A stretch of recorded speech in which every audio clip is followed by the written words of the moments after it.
का वोटर है तो ये जानकारी उनके लिए बहुत बहुत जरूरी है।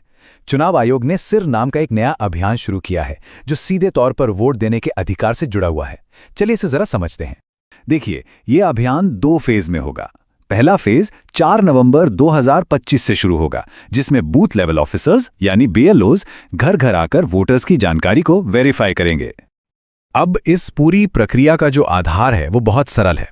2025 की जो वोटर लिस्ट है उसकी तुलना सीधे सीधे साल 2002 की लिस्ट से की जाएगी और इसी तुलना के आधार पर हर वोटर को A से लेकर F तक 6 अलग अलग कैटेगरीज में बांटा जाएगा। मतलब 2002 की वो लिस्ट ही एक तरह से सब कुछ तय करने वाली है। तो सवाल ये उठता है कि किसी को कौन सी कैटेगरी मिलेगी। इसके लिए ना 2 मुख्य चीजें देखी जाएंगी। पहली, वोटर की उम्र, और दूसरी, 2002 की वोटर लिस्ट में उनके परिवार का नाम है या नहीं। ठीक है, तो सबसे पहले ग्रुप को देखते हैं। ये वो लोग हैं जिनकी उम्र 38 साल या उससे ज्यादा है, यानी जिनका जन्म 1 जुलाई 1987 को या उससे पहले हुआ है। अगर उनका नाम 2002 की लिस्ट में मिल जाता है तो उन्हें रखा जाएगा कैटेगरी A में, और अगर नाम नहीं मिलता तो उन्हें डाल दिया जाएगा कैटेगरी B में। एकदम सीधा सा हिसाब है। अच्छा, अब आते हैं दूसरे एज ग्रुप पर। यह है 22 से 38 साल के वोटर्स, जिनका जन्म 2 जुलाई 1987 से 2 दिसंबर 2004 के बीच हुआ है।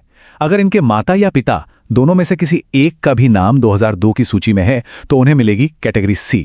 लेकिन अगर माता पिता दोनों में से किसी का भी नाम उस लिस्ट में नहीं है तो फिर उन्हें कैटेगरी D में रखा जाएगा। और आखिर में बात करते हैं सबसे यंग वोटर्स की, यानी 18 से 21 साल के वोटर्स की। यहां पर नियम थोड़े और सख्त हैं। इन्हें कैटेगरी E में आने के लिए माता और पिता दोनों का नाम 2002 की लिस्ट में होना जरूरी है। अगर एक का भी नाम नहीं मिला तो उन्हें सीधे कैटेगरी F में डाल दिया जाएगा। तो ये जो ABCD कैटेगरीज हैं, इनका आखिर मतलब क्या है? इसका जवाब मिलता है हमें दूसरे फेज में।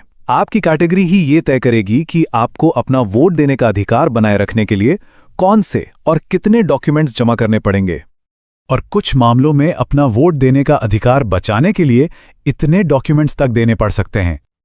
चलिए इस टेबल को जरा ध्यान से समझते हैं। अगर कोई कैटेगरी A में है तो बहुत बढ़िया, उन्हें कोई प्रूफ नहीं देना होगा।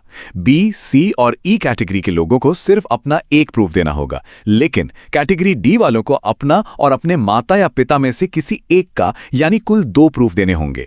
और सबसे ज्यादा कैटेगरी F वालों को अपना और अपने माता पिता दोनों का मतलब कुल 3 प्रूफ पेश करने होंगे। और सबसे जरूरी बात, अगर ये प्रूफ नहीं दिए जा सके तो मतदाता सूची से नाम हटने का पूरा खतरा है। तो अब सबसे बड़ा सवाल, आखिर किया क्या जाए?